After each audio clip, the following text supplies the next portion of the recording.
zindan, bizi çektin dara zindan.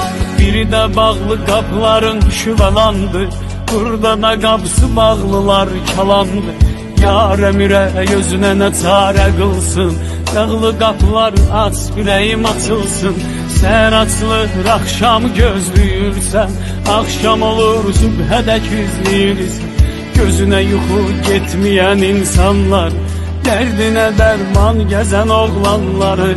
Otururam ancak sayram günleri, gedir istintak sayram günleri. Gözlüyürəm ədaletin qərarını, ümidlə yüklüyürəm ömür qatarını. Qandala bağlansın əlim açanacaq, etap gedib etap gəlin açanacaq. Bu ömrün kitabı ziyanla yazılıb, bu iki misra kitabda qanla